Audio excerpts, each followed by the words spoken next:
there, and welcome to Andre's Artist Profile.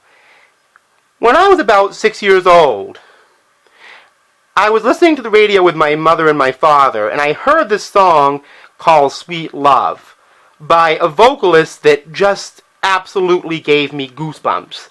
And I learned that her name was Anita Baker. Over the course of the next 10 years, just about every Anita Baker album ever recorded found its way into my parents' record collection and eventually into mine. A lot of people interested in music of the soul, jazz, funk spectrum describe her as a beacon of light in the quote-unquote dreary, terrible, cheesy decade of the 1980s. My personal contention would be that Anita Baker is an artist who emphasizes how much of that 50s, 60s, and 70s era creative spirit of independent singers, songwriters, vocal instrumentalists, essentially, who had their root in jazz, was still present in the 1980s, and how much of that is actually gone today. Just stating my opinion. Anyhow, this is Anita Baker's debut album. It was reissued late in the 80s. It originally had a totally different cover than this. She had a what my friend Henry called a TWA at the time, a teeny weeny afro. I was going to drag the vinyl out, but it's not really important. It's her 1983 album called The Songstress. Of course, Anita Baker looked nothing like that when this actually came out in 1991. And this album features a song that the Style Council did several years later called Angel. And there's also a song on here called Feel the Need, one of the most thoroughly funky songs Anita Baker ever did. But other than that, it really typified Anita Baker's jazzy, adult contemporary, piano-oriented music that emphasized her husky and scaling and extremely distinctive vocals. I think probably this is the ideal album to do it. Of course, in 1986, she went over to Elektra and enlisted the talents of George Duke to produce this album, Rapture. This was an enormous commercial success, a huge thriller, Born in the USA, Purple Rain type release for her. A big 80s sort of hit. Actually, Michael J. Powell produced this, but there's a lot of stuff written by... I associate this album with George Duke a lot.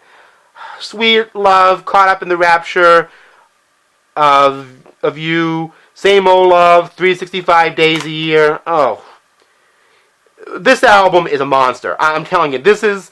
If you don't have this album and you love that kind of music, I suggest you hear this, buy this, whatever. This is a pretty much an undisputed classic of just instrumental and vocal musical mastery that was popular.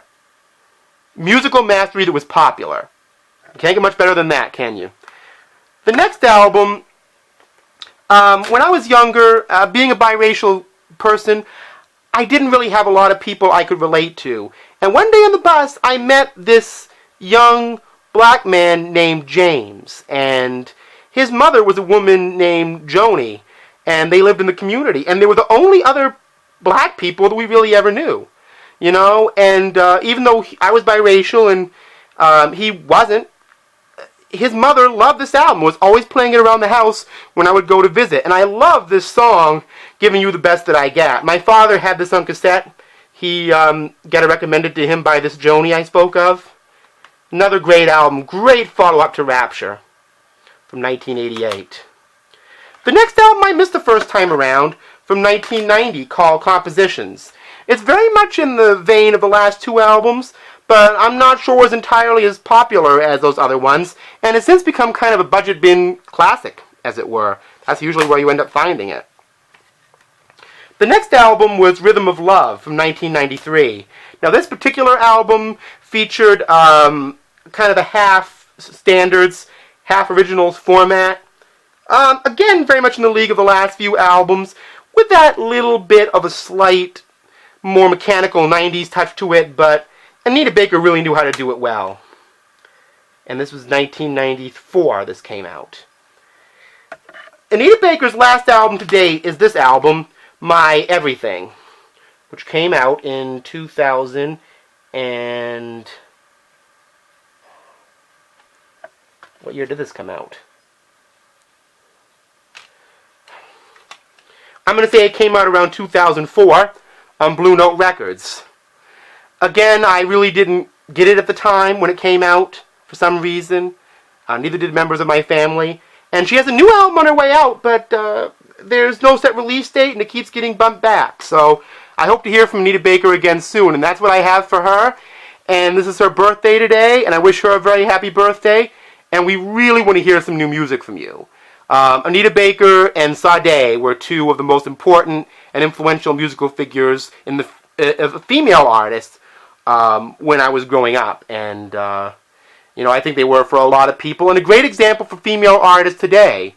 It seems like over 70% of artists recording today are female. And if I were Beyonce or people like that, I would take a tip from people like Anita Baker. It's how to do it.